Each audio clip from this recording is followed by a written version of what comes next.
to Marcia and let her introduce Michelle. Okay, Michelle Mauck is the Director of Sponsored Programs on the Missouri campus of ATSU. As a certified grant writer, Michelle works primarily in pre-award activities, helping faculty and administrators to find and evaluate funding opportunities, coaching investigators to present their project ideas in ways that meet or exceed funder expectations, building budgets, and shepherding proposals through the submission process. In addition to her grantsmanship work, Michelle has 20 years experience in health professions education and training, including 9 years at ATSU and 11 years administering a community-based nonprofit agency in Northeast Missouri. So with that, I'll hand it over to Michelle. Great. Well, thank you very much for asking Sponsored Programs to present today, and for that introduction too. We have the introduction or the title slide up here, and I guess before I jump into that, I came at this presentation today thinking that we probably had a variety of different listeners in our audience. So there may be some full-time faculty, and that you have a lot of teaching hours and maybe only a small carve out for grants or for research work.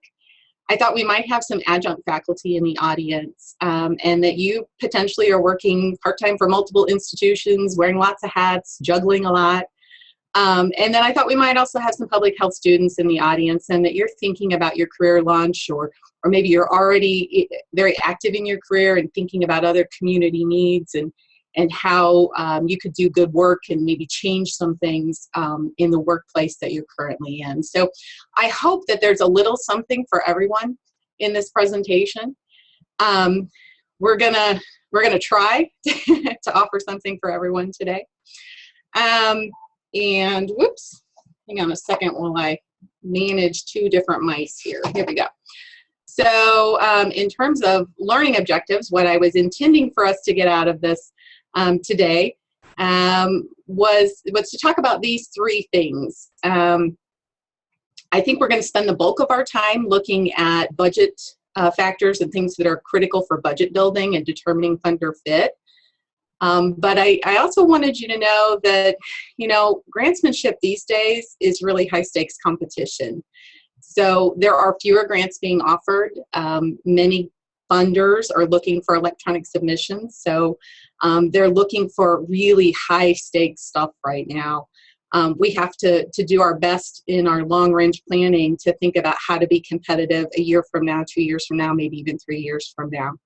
So investigators really need to be thinking about their long range plans. It's important to think about maybe when you're starting to start with smaller grants and building your preliminary data, getting to the point where you have publishable findings, and that will help to spur your competitiveness on the larger grants or potentially federal applications. So planning, chronological planning is really key in grantsmanship. A little bit about our office and what we do. Sponsored Programs is commonly referred to as SP. We're a service-oriented team, and we have a comprehensive staff that we work for all 6 schools all the time. Our seasoned sort of staff or professionals, we have specific areas of expertise, but anytime a proposal or investigator comes our way, we are trying to maximize the competitive edge. So we'll shuffle around our staff. So we don't have only one set of staff that will work with you. We're always looking to customize what's going to work best. And as faculty coming towards sponsored programs, you don't need to worry about finding the right specialist. Just get in touch with anyone on the team, and we'll help discern what it is that we can best do for you given the scope of work and the time that's available. In the last fiscal year that ended this past June 30th, ATSU administrators and faculty across all 6 schools, the museum, the Research Institute, we had 106 active grant projects underway. And the vast majority of those are service and education, but clearly we also have some clinical science grantsmanship and some basic science as well. I mentioned the funding climate is just super competitive. Gone are the days when funders were flush with money and they saw too few good ideas to support. There are lots of good ideas out there now.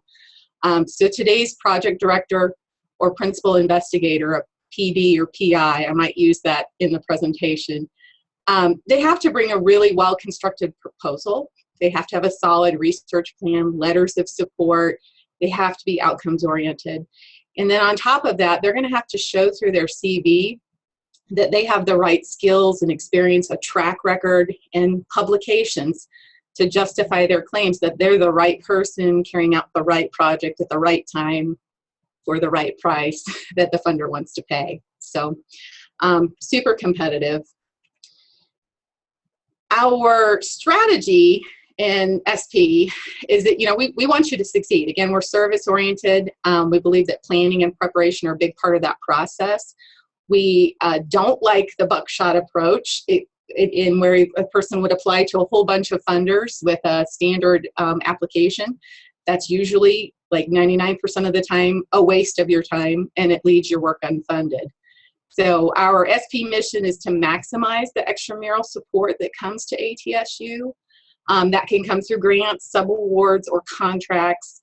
We do this by coaching our administrators and our faculty in pre-award skills. So that's the quest to apply, to find and apply for funding, as well as our post-award team, which that's very much about grant management skills once your project is funded. We have specialists on both fronts, but the key thing, and I can't overemphasize this, is that you really need to engage with us early and often, because then we can provide the best customized support to you. That said, if you're developing a research project right now, then it might be that the research support office is really where you need to start. So well before hunting for funding, you need to initially develop your research question, your hypothesis, aims, methodology. Research support has a team who can assist you with your study design and mapping out the scholarly steps in your 10-year plan that's going to include publishing and things like that. So you probably want to check in with ATSU's research support office. And I just put a clip of their portal page on this slide. But in order to access research support, again, you go to the portal and they have an online assistance request form. So you might want to look into that and see if that's really where you need to be starting. So I'm about to dive into the budget material right now. So I thought maybe this would be a good point to check and see if we have any questions in the chat box. I'm not viewing that chat box, so if you have some questions, I'm more than happy to stop wherever we're at and answer those questions. I did put a note in the chat box, Michelle, that would be the place to enter those, and Marcia and I will field those for you. Great. Thank you very much. Okay, so assuming there aren't any right now, I'm going to go ahead and just dive in. So we're going to talk about budgeting, and we're going to talk about sponsor matches. So simply stated, a grant budget is an agreed upon plan for expending financial support. Okay, so when you propose a budget to a funder or sponsor, you really need to think about the fact that when you make that proposal, you're locking in a price for which you're willing to execute a scope of work. Grantsmanship is not like house buying. There is no opportunity for counteroffer.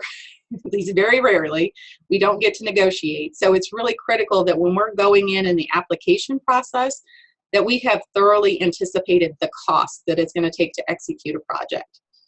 Now, when you're awarded a grant, the university, as the sponsoring organization, signs a legally binding agreement with that funder or that sponsor. And when we do that, we agree to follow their fiscal rules or policies. We also have to follow our own university rules and policies, and we have to follow the IRS rules and everything else the federal government says about expending money. So an important thing for us to all know is that when those three sources disagree on any sort of policy, we have to go with the most restrictive guideline. So let me give you an example. If a funder allows you to charge $100 for supper, but ATSU's limit is $40 for supper, well, guess what? We have to go with the $40 allowed by the university's travel policy. So part of what SP does in helping with budget development is help you understand all of the requirements from those three different groups and how we can plan for that well in advance. None of us here, and I assume none of you, want to go to grant jail. So please know that when you're working with us and you hear, no, you can't do that, it's because it's backed up by either a law or a university policy or some other fiscal rule about proper grant expenditure. We're not making it up for fun. We really aren't. Now, let's say you have a grant and you're getting halfway into the project or 6 months into the project and you realize that you've budgeted wrong or things are going a different direction than what you originally anticipated, and that you're wanting to make a change and reallocate your funds. Stop.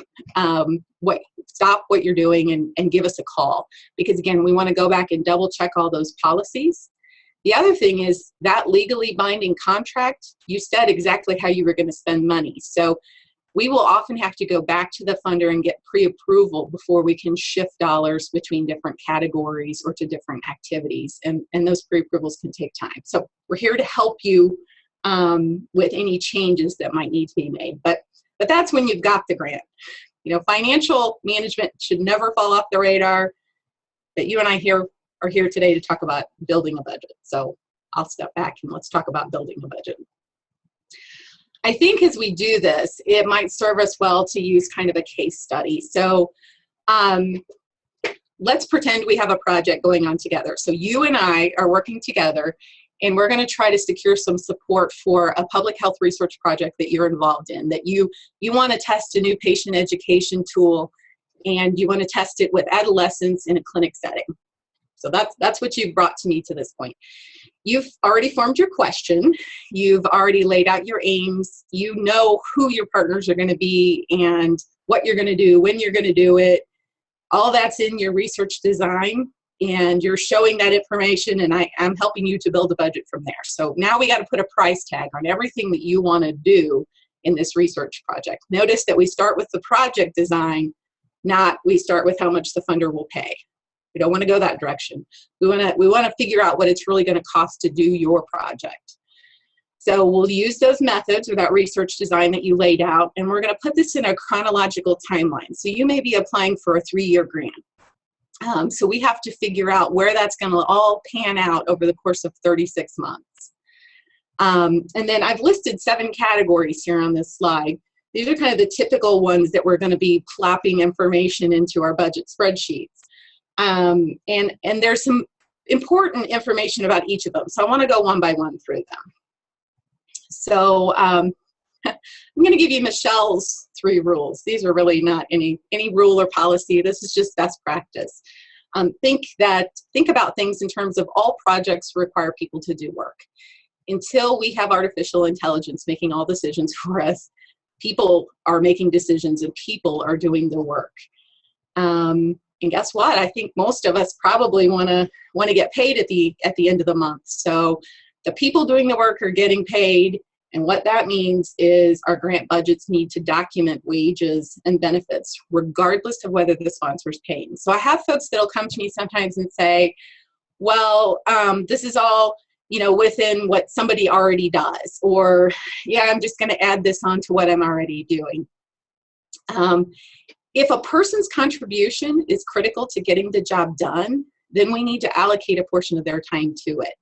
And we need to obtain authorization from their supervisor, their dean, whomever, that they can allocate that university time toward that project. So even if the sponsor doesn't want to pay the FTE, employees want to get paid, it's costing the university to divert your attention to a project. And so we have to get a handle on what that cost is, that internal cost. And in SP, we record that cost on an internal spreadsheet. It's something the funder never sees, but it's something that our administrators need to know, that doing this project means you're not teaching or what have you. So we're always going to document the amount of time needed for that maybe the funder will pay for, and then the amount of time that the university is going to have to contribute as well. So a little bit more on personnel. We calculate personnel costs very precisely. We don't estimate salary, wages, benefits, ever. We get the facts from human resources.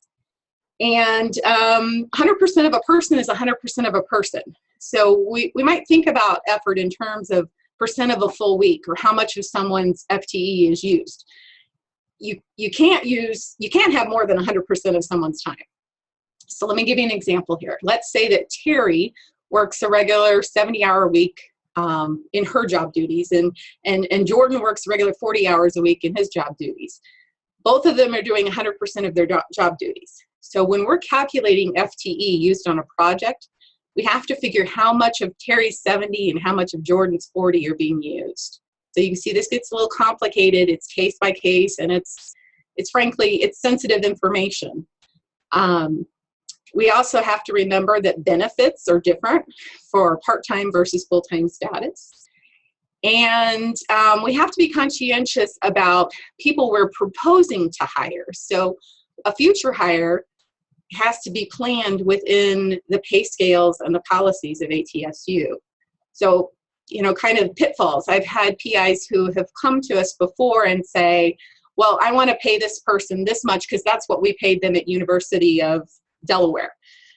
Or I really think they ought to be paid this much because they work really hard. It's going to be hard work.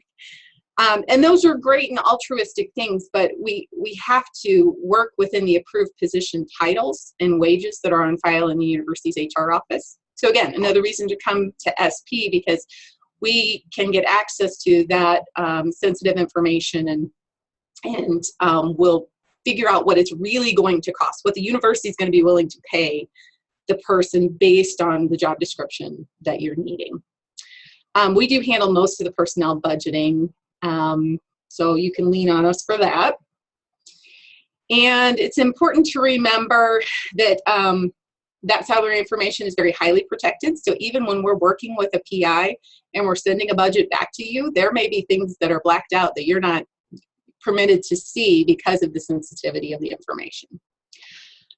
Generally at ATSU, PIs and PDs are full-time employees.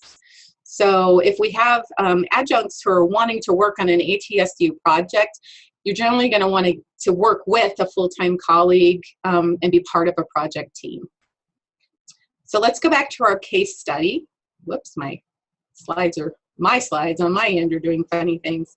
If we go back to our case study and think about what personnel are we going to need on our project.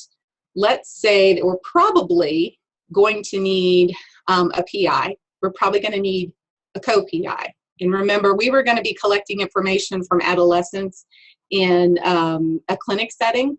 So we may need someone, maybe a student worker, who is going to be looking at data entry, doing something with data entry. So those are our university paid employees. Now, we may also have a consulting clinician and a health educator that are interfacing with those adolescents in the clinic setting, but they're not ATSU personnel. They're not on staff here. We're going to capture their time and effort in another section of the budget. So when you're thinking about who's doing what, mark that down, but realize that they go in a different section. It's not part of personnel costs, but it'll be part of our partner costs. The next section of our kind of 7 that we talked about is equipment. And equipment may or may not be allowed by the funder. I'll tell you, it's often limited to a very small percentage of budget. Institutional policies will differentiate an equipment versus supply. And that differentiation usually is related to unit price or reusability, natural life. What a funder calls equipment and what ATSU calls equipment may be very different, usually are different, and we have to respect both of those definitions. We do this by using that internal-only spreadsheet I talked about. And so we honor the policy differences between those two organizations. We translate it into what ATSU will allow you to buy and code. So again, SP can help you with that aspect of budget building. As the PI or PD, it's your job to figure out what equipment you need, follow the policy in securing bids that meet institutional requirements, and then bring that information to us, and we can take it from there and help you. Bear in mind that anytime you're putting equipment into a proposal, it's going to require a strong justification of necessity, and that justification has to be shown in your research design and also in the narrative budget justification. So we don't want to get to the budget pages and a funder say, well, why did you write in all this? I don't even see where you're going to use it. So it's not a shopping spree. We have to be able to justify that. So let's flip back to our case study. And in this project, I'm thinking about those adolescents again, and that we're using a health education tool.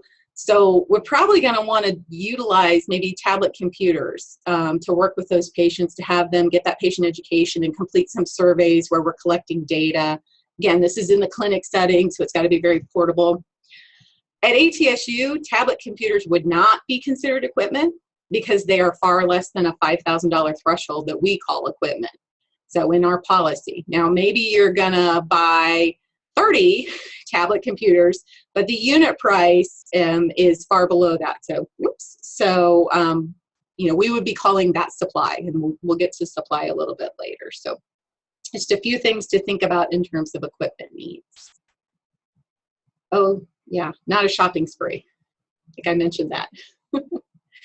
Okay, let's go to travel. When building your project budget, bear in mind that the travel also has to have a strong justification. It can't be just going to the Caribbean for the fun of it. So it has to be demonstrated in your research design or in your outcomes, because you're presenting your outcomes somewhere. And it's not sufficient to say, I need $4,000 for travel. You may say that, but we're going to have to give the detail related to that. How did we get to that total? So first we need to explain the trip's purpose and its destination. We need to be able to approximate the conference registration fees, and that would be based on the previous conference or something very similar. We're going to have to approximate the airfare and ground transportation. We're going to have to identify how many nights in a hotel you need, how many days of per diem meals you're going to need, and anything else that fits within the funding guidelines of ATSU's travel policy. Now, the travel could be required to carry out project activities, to meet with consultants, to attend training, to present findings. So all of those are legitimate reasons. And over the course of a multi-year project, you're probably going to have different kinds of travel. So again, it's really important that we can get this down on a chronological timeline. If it's over 36 months, different kinds of travel happen in that 36 months. So in our case, we're going to say that the PI needs to routinely travel to the health center location because they're going to train some intake staff. They're going to audit data collection process. Maybe they're going to conduct some focus groups with participants. So they're going to be doing ground travel to that site. The PI may also plan to present the team findings at an APHA conference at the end of year 2. So here are some different types of travel and how important it is to plan them within the 36-month project. We need to think about whether the funder is imposing a cap on travel. And if so, we're going to ask for the maximum amount we can get from the funder, but your travel may be more than that. So the university is going to have to cover the remaining balance, and that's called cost sharing. Again, this is something just like personnel cost sharing that we would show an internal spreadsheet that we were developing. Supplies, I won't spend much time here. Supplies are a broad category. And again, they usually include things that have a limited life and a low cost, well below $5,000 or below $5,000.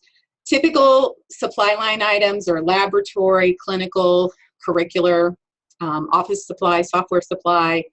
Once again, these things have to be detailed out in terms of a cost, quantity. We usually add in shipping and handling. So if you're going to need a chunk of things that all cost $100 each, they're probably going to fall within supply. Let me caution you about including food in your budget. I know sometimes in community outreach activities or community-based activities, we might sometimes use, going to my prior career, we might use food as an incentive, or while they're there, we're going to feed them or something along those lines. It's really important that you check the guidelines of the funder because it's often limited or entirely disallowed. And certainly when we're working with any kind of federal government, food is super, super iffy and usually not fundable. So bear this in mind. Okay, this is another big chunk. Partners, because Oftentimes, we're not doing all the work ourselves, particularly if we're doing any kind of community-based research. We're not. Partners can be classified several ways, and it's important for you as the PI when you're coming to us to be able to fully explain what you expect that partner to do, when they're going to do it, how that accomplishment will be documented, and if they need to be compensated for their work. So based on that information, we're going to help you classify the relationship so that it's mutually supportive and fiscally compliant. So I'm going to start with sub-awardee, the one in the darkest, most intense color here.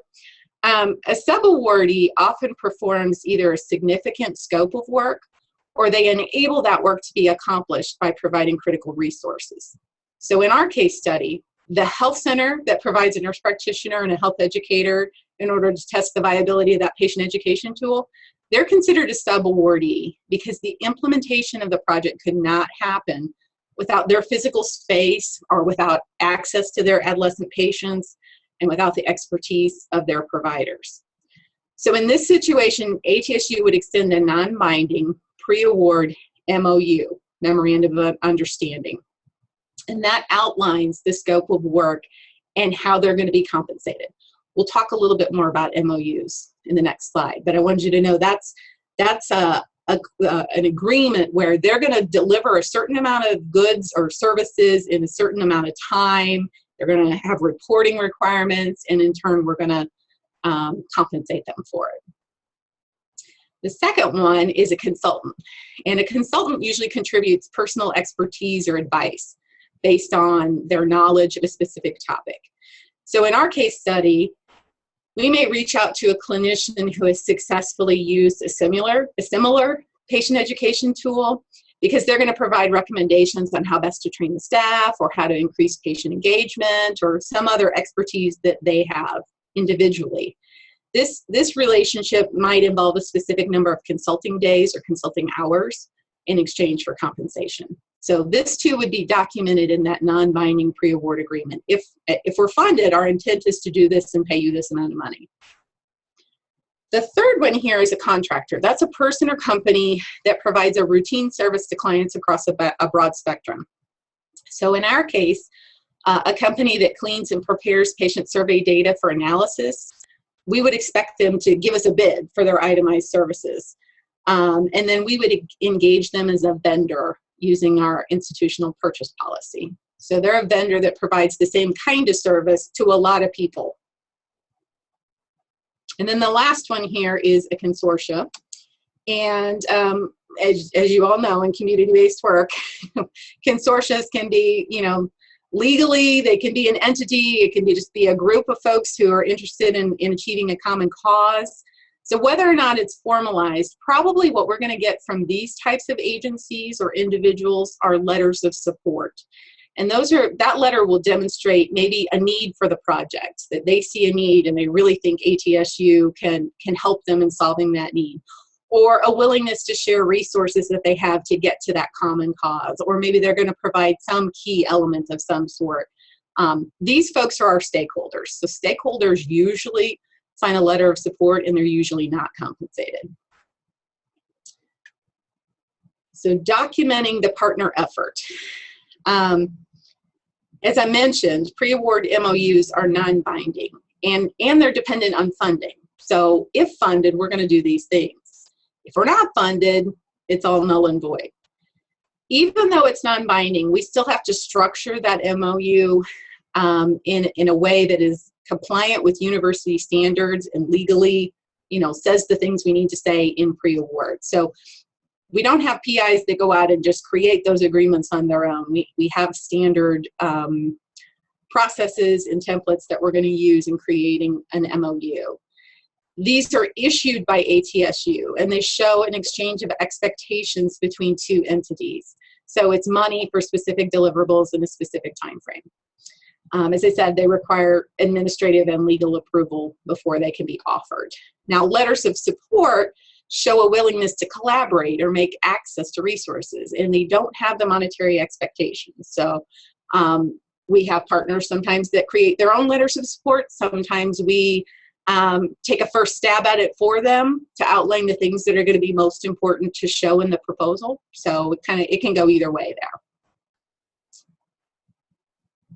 Okay, I think before we go to the next slide, let me check and see if there are any questions in the chat box. As of right now, we still have nothing. Okay. I do have a question now. Sure. Can you go into the differences between an MOU and an MOA? You bet. So a memorandum of understanding is one that we're going to issue in the pre-award phase. So we're understanding that this is what our relationship would look like if we have a funded project. When so we prepare that, again, it goes through kind of the legal check. We have it signed off by both agencies. It has a time frame, specific deliverables, and a monetary amount. Then we submit our grant application. 6 months go by and we're funded. Okay, at that point in time, then we have to go back and look at that relationship again and say, does this still work for everyone? Here's what we said we would do. Can you now legally bind yourself through a memorandum of agreement? So the MOA, Memorandum of Agreement, is the post-award document. Does that help? Okay. I think we'll flip then to other needs. Oh, you're not muted anymore. Did you have a question? No, I just unmuted myself to say that that did answer my question. Thank you. Okay, thanks. Okay, so other needs. This is kind of a broad category. We've covered personnel, equipment, travel, supplies, and partner relationships. We've covered those 5. This 6th category is a catch-all for a variety of other expenses that have to be reasonable and justifiable to the project. And not all of these are always going to apply to your project, and they're not always going to be allowed by the funder. But it's important to think about these incidentals and try to capture funder support for it if it's allowed. So the first one that I have here, IRB fees, refers to Institutional Review Board fees. So if we're doing any kind of human subject research, we have to put together an IRB proposal ahead of time. We, being the project team, puts together an IRB proposal ahead of time. And that has to be reviewed by an IRB, by the IRB. There are true costs that are involved in reviewing human subject protocols. And it's not something that the university currently can capture compensation through the federal government or anywhere else. So we are obligated, when we can, to collect standard fees from the federal government or from corporations in specific projects. So I mentioned here policy number 20-116. This is the ATSU policy about IRB fees. If you're doing human subjects research, then this is a policy we need to consult in our budget building to see if it applies. Most of these are self-explanatory, but I want to hit on participant incentives because this can be a very tricky category. The university utilizes policy 20-120 to demonstrate how gift cards, money orders, or cash can be used to compensate individuals who are participating in research projects or in surveys or in studies. And again, this is something that should be carefully weighed as part of your research design, and it has to be a part of the budget justification for any project that involves human subject research. So the others, again, are rather self-explanatory. The last category, the 7th one, is a bit different. Up until this point, we've talked about things that are direct costs. But unlike the direct tangibles of salary and supply and travel, indirect costs are not easily attributed to specific projects or programs. So indirect costs, sometimes called F&A or facility and administration, are the cost of doing business. This is the overhead. It's facilities, it's human resources, it's the controller's office, it's the maintenance folks, it's depreciation, administrative expenses galore. When we can, we always need to collect those indirect costs. Now, funders treat indirect costs in a variety of ways. So I've listed 4 ways here that indirect costs may be presented by a funder. One way is our federally negotiated rate. So ATSU's rate is negotiated with the federal government is 43.5% of salary and wages, not including fringe. This type of capture of indirects would be used on things like NIH proposals, generally speaking. Okay, there are only certain circumstances we can use it. Another common way is by applying a modified total direct cost. We have MTDC. And this might be when we have a set percent, maybe 8%, is applied to the direct cost that we have, minus a few things. And then we get to a number based on that. And generally, this is used for service and education projects like HRSA. So most of our training schools work with HRSA in some way on federal training projects. And the 8% is what would 8% modified total direct cost is what we would use then. Sometimes a funder has their own established rate, and that's outlined in the funding guidelines. It could be a straight 10%. And so this type of indirect cost is really more common with foundations and funders. So if you had a $90,000 project with a 10%, you now have a $99,000 project. Okay, so pretty straightforward there. Finally, some funders don't allow indirects to be funded at all. And in this case, again, we still have to identify what that indirect cost rate should be, and we include that as part of the university's contribution in the budget. Big rule of thumb, if indirects are allowed, we have to maximize them. ATSU requires that the F&A be requested and received. But, you know, there's a win-win to it. Under the university's research reinvestment policy, if we have externally funded research grants that include the indirects, it can trigger an allocation of 25% of that indirect can go directly to the department for their expenditures. And up to 50% of that can go to the investigator on top of their salary. So there are nuances and details that you probably want to read on this in policy 20-1112. So this applies to research projects, and the research projects have to have a capture of indirects in order for us to pass that on. So you might look into that policy. And I should say at the end of this presentation, I have a slide that just lists the various policies I've mentioned. They're all available on the ATSU portal under the Human Resources page. F&A is really important for doing business. It's a win-win. It helps us keep the lights on. So we want to always try to capture that when we can. So in wrapping up kind of the information I've got here on budget, it's important that you reach out to us early and often, whether you're ready to, you think you've got the identified funder already or you're looking for a long-term search, reach out to us early and often because then we can help you more.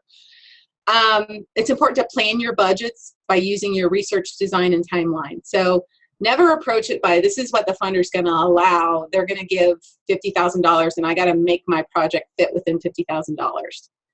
It's better to say, this is what my project is. This is what it's, you know, this is how we do it right. And then from there, we figure out what we can capture from the funder.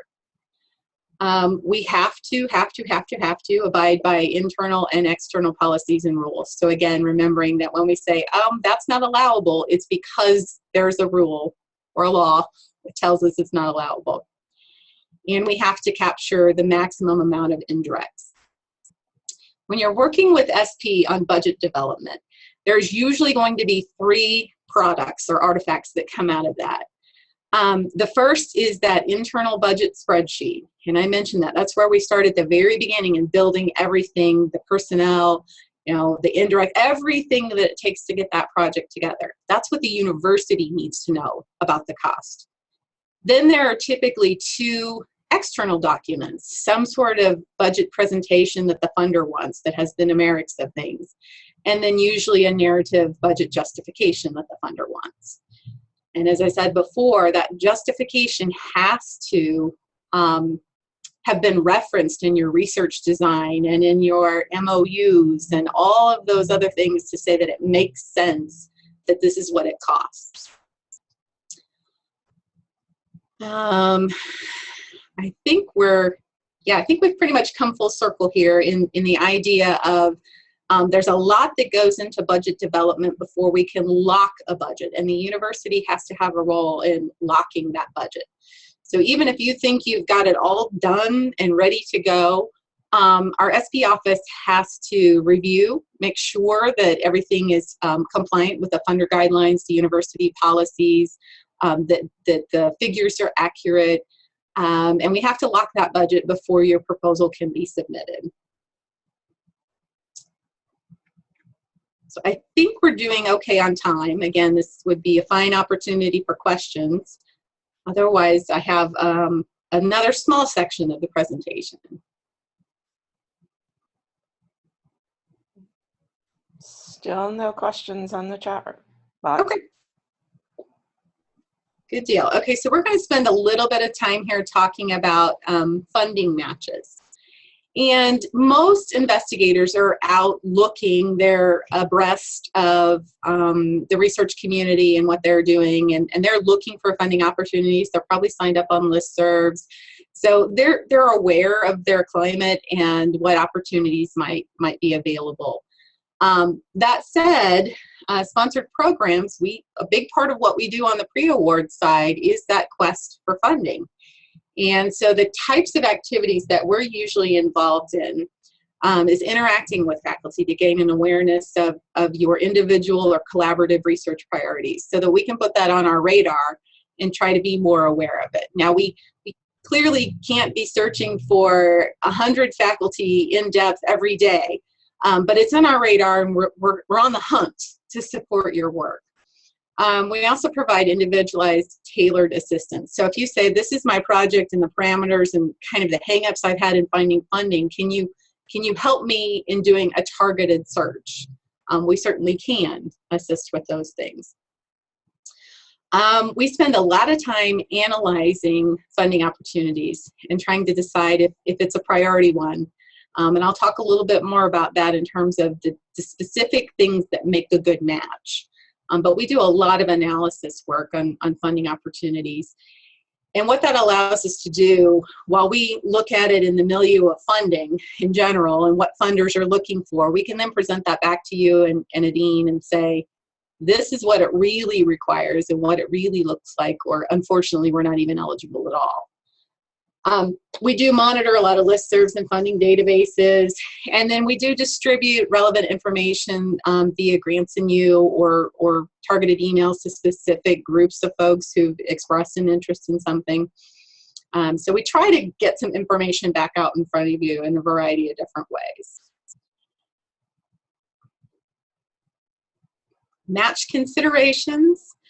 I mentioned that we spend a lot of time analyzing funding opportunities so that we can, and our decision makers and our faculty can make decisions quickly of whether there's going to be a potential return on investment. So you may get an 80-page grant guidance and not know what the heck it's saying. We can help you figure out what it's saying. We try to anticipate the problems and pitfalls in advance by looking through that, and then helping stakeholders to recognize where they have competitive advantage over other applicants. So there's 5 that I've listed here. There's other things that we're looking at, but these 5 decision points are pretty universal. So first, we're going to check to see if ATSU or a specific school within ATSU is eligible to apply for funding. Institutionally, ATSU is a 501c3 nonprofit organization, and that opens doors for a lot of grants. However, there are times when funders specifically forbid schools, or they may limit their funding to a specific region in the United States, or a variety of other reasons that would automatically make us ineligible. We also look to see if there are requirements for the PI or PD to be eligible, and sometimes those are specific degrees or association memberships, or they're for new investigators only, so you're within 3 years of your postdoc or something along those lines. So we look to see if our faculty can meet the funder requirements for eligibility. Next, we're looking to see if the funder's mission intersects anywhere with ATSU's mission. or with the specific work of an investigator. So I have that mission statement on my computer and use it on a daily basis to figure out, you know, where's the intersection here. An agency fit should be logical. It should never be contrived. So we're weighing in on that there appears to be a good mission match here. This is somebody who would be interested in our kind of work. As a small university with limited research capacity, competitiveness often becomes a sticking point. So SP is looking at the past funding history to get a sense of the schools, the agencies, or the individuals that a funder typically supports. This is kind of the reality check portion here. So we have to determine if we have a shot at success. If 9 out of 10 grantees are Yale, Harvard, and Johns Hopkins investigators, then we're probably not going to compete as well. So we're looking for similarities and differences between the previously funded institutions and ATSU to figure out, can we be competitive with the other folks who are putting in their applications? The complexity of the grant application and the submission timeline are also important details before a dean or a chair starts allocating people to work on a project. So we summarize this information so those decision makers can decide if the time and effort in the time that's available, you know, is a good use of faculty or other resources. And then lastly, we're going to look at the dollars available and the number of awards likely to be funded. If there are only 4 awards in the United States, the competition is likely going to be super tough, and funding is only going to go to leaders in their respective fields. But, you know, if funding is limited to those specific types of institutions that have, you know, a mission that is targeted toward health care delivery to underserved populations, well, that automatically could put ATSU at the front of the pack. So again, we're looking for the number of awards, how much is being funded, what the competition is going to look like, all that together. As I said, there's more, but those are 5 of the key areas that we're going to help our faculty and our decision makers to discern, is this something we should really be going for and spending your time on. Now, we communicate all that information in what we call a funding opportunity recommendation. And this is really a best practice of ATSU's SP team. It's not something that's necessarily seen at a lot of institutions, but we do a 1-page summary and analysis of all of those things we talked about, plus a little more. We also document the institutional history with the grant maker. So how have past applications from ATSU scored? How have they fared? What have the outcomes been? Do we have a relationship with this funder that looks pretty well, you know, looks like it's pretty feasible to continue? And then we share these 1-pagers internally with our key faculty and decision makers who need to know about that very specific opportunity. So again, it's very much customized. I think that I do have a slide again that I mentioned that talks about the different policies I've referenced today, but I think that this is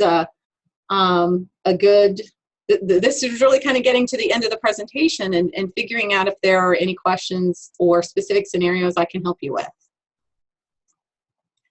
Well, so far no one's typing any questions here. Okay. Here are the policies, and it looks like I didn't get the right presentation up that had contact information. So if you're wanting to contact the Sponsored Programs Office, we have physical staff on the Missouri campus and on the Arizona campus. And if you're wanting to get to someone, it could be anyone in Missouri, you could call extension 2860. Yeah, extension 2860, or direct dial 660-626-2860. You could also get in touch with me. My email, again, apparently didn't make the slide, but is mmollick@atsu.edu. If you wanted to get in touch with someone physically on our Mesa campus, then you could call extension 6240. And you would reach Kathy Rushlow, who is my pre-award counterpart on that campus. So I've really talked exclusively about pre-award services today. And again, that quest for funding and getting you through the application process towards submission. But we do have a full service staff that covers 2 more branches of activity in sponsored programming. So getting your award up and going, and then managing it over the long haul. So I have lots of colleagues. And again, I've talked primarily just about pre-award. So if there aren't any questions, then that's what I have for you today. Appreciate the opportunity to share a little bit more about sponsored programs at ATSU and how when you work with us early and often, we can provide provide writing assistance, analyzing opportunities, budget development, of course, because it's clearly there's some complicating factors in budget development. So we're here to help make sure none of us go to grant jail.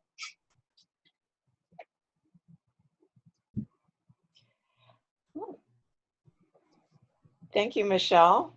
So far, we still don't have any questions. Does anyone have any questions?